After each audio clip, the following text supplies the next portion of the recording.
മാന്യപ്രേക്ഷകർക്ക് നമസ്കാരം. സിറിയ വിമതരും ഭീകരവാദികളും തീവ്രവാദികളും കൂടി കൈയടക്കിയ സമയത്ത് ആ 48 മണിക്കൂറിനുള്ളിൽ ഇസ്രായേല് സിറിയയുടെ വലിയൊരു ഭാഗം പിടിച്ചെടുത്തിരിക്കുന്നു.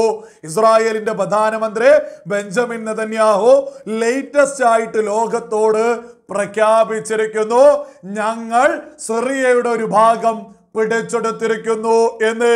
ആ പിടിച്ചെടുത്ത സ്ഥലത്തിന്റെ വ്യാപ്തി എന്ന് പറയുന്നത് ഗാസ സ്ഥലത്തിന്റെ വ്യാപ്തിയുടെ 2 ഇരട്ടി സ്ഥലം വരുമെന്നുള്ളതാണ് കൃത്യമായിട്ട് ഇസ്രായേലിൽ നിന്നിപ്പോ ബെഞ്ചമിൻ നെതന്യാഹു പ്രഖ്യാപിച്ചിട്ടുള്ളത്.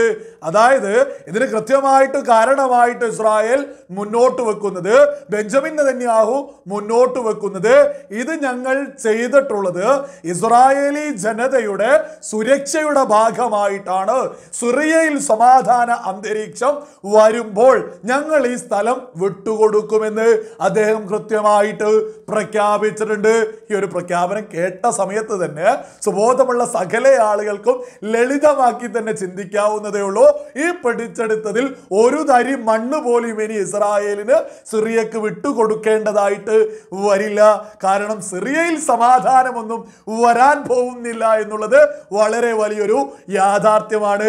കാരണം ബഷാർ അൽ അസദിനെ ഓടിച്ചിട്ട് അവിടെ ഭരണത്തിലേക്ക് എത്തിയിട്ടുള്ളത് ഒന്ന് HTS എന്ന് പറയും, അതായത് അതിന്റെ നേതാവ് എന്ന് പറയുന്നത് അൽ ഖ്വയ്ദ, അതേപോലെ തന്നെ ഈ ISIS, അതുപോലെ വലിയ ഭീകരവാദ സംഘടനകളിൽ നിരന്തരം പ്രവർത്തിച്ചിട്ടുള്ളൊരു ഭീകരനാണ്. അതേപോലെ തന്നെ ഇവരുടെ ഒപ്പമുള്ളതാണ് തുർക്കിയിലെ ഒരു സായുധ സംഘങ്ങള്, അതേപോലെ തന്നെ ഫ്രീ സിറിയൻ ആർമി.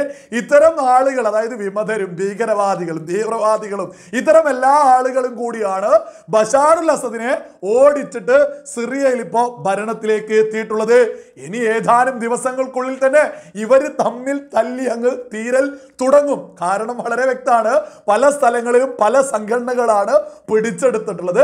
അപ്പൊ ഇവന്മാര് തന്നെ തമ്മിൽ തല്ലാവുമ്പോൾ ഇസ്രായേലി ജനതയുടെ സുരക്ഷ മുൻനിർത്തുമ്പോൾ ഒരിക്കലും പിടിച്ചെടുത്ത ഒരു തരി മണ്ണ് പോലും ഇസ്രായേലിന് ഇനി സിറിയക്ക് കൊടുക്കേണ്ടതായിട്ട് ഒരിക്കലും വരില്ല.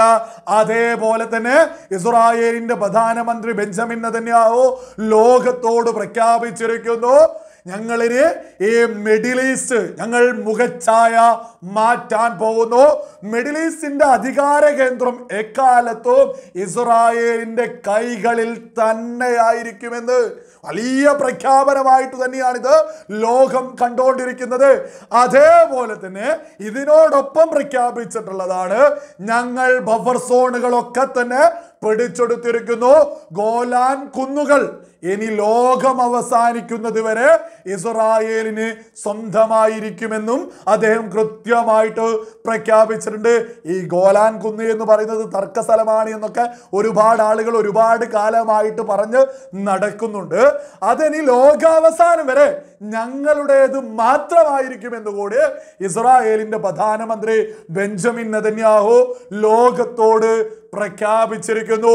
അതായത് ഇസ്രായേലിന്റെ പ്രധാനമന്ത്രി ബെഞ്ചമിൻ നെതന്യാഹു ലോകത്തോട് ഓരോ പ്രസംഗങ്ങളും ഓരോ പ്രഖ്യാപനങ്ങളും നടത്തുമ്പോൾ നമ്മൾ അത് കൃത്യമായിട്ട് ഇവിടെ ചർച്ച ചെയ്യാറുണ്ട്.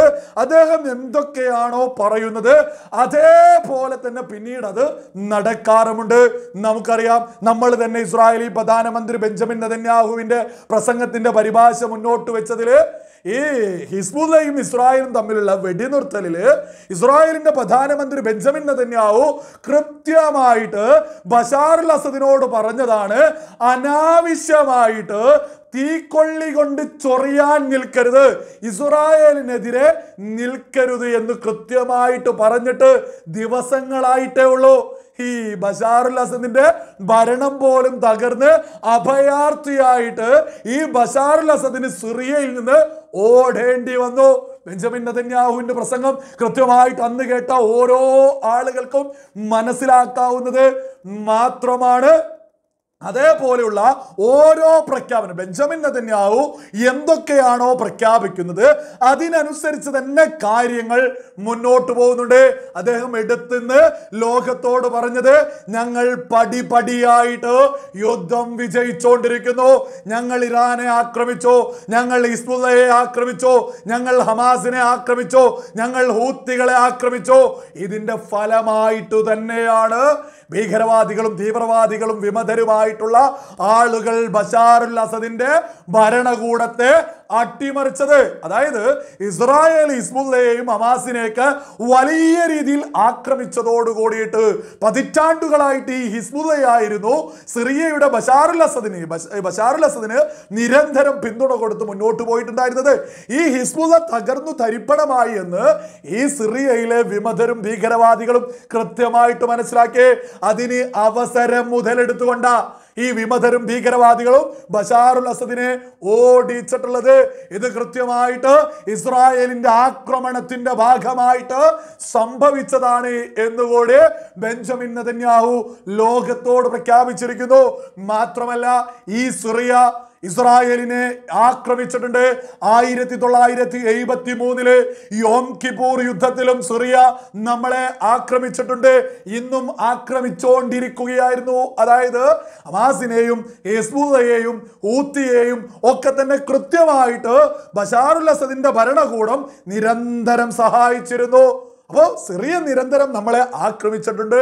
അതുകൊണ്ടൊക്കെ തന്നെയാണ് കൃത്യമായിട്ട് സിറിയയുടെ പല പ്രദേശങ്ങളിലേക്കും ഇപ്പോൾ ഇസ്രായേൽ കടന്നു കയറുന്നത് എന്ന് ഏതൊരാൾക്കും ലളിതമാക്കി തന്നെ ചിന്തിക്കാവുന്നത് മാത്രമാണ്. ഇസ്രായേൽ കൃത്യമായിട്ട് ഹിസ്ബുള്ളയെ പരാജയപ്പെടുത്തി, ഹമാസിനെ പരാജയപ്പെടുത്തി.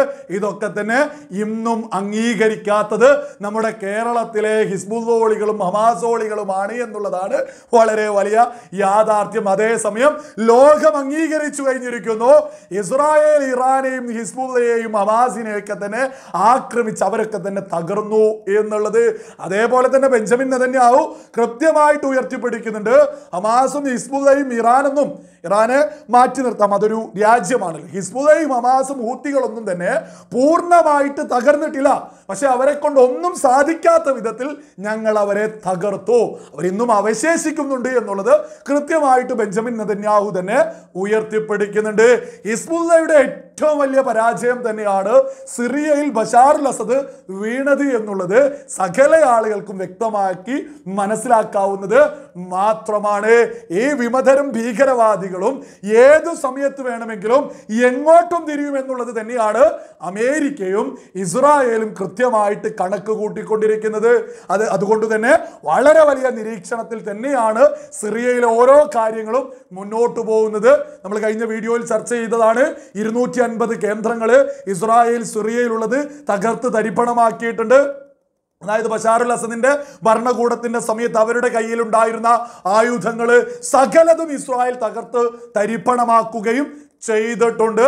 ഇസ്രായേൽ വളരെ വ്യക്തമായിട്ട് വിമതരും ഭീകരരും സിറിയ കൈയടക്കിയ 48 മണിക്കൂറിൽ ഗാസയുടെ 2 ഇരട്ടി വ്യാപ്തിയുള്ള സ്ഥലം കൈയടക്കി എന്നുള്ളത് വളരെ വലിയൊരു വാർത്തയായിട്ട് ലോകം തന്നെ ഉറ്റുനോക്കിക്കൊണ്ടിരിക്കുക.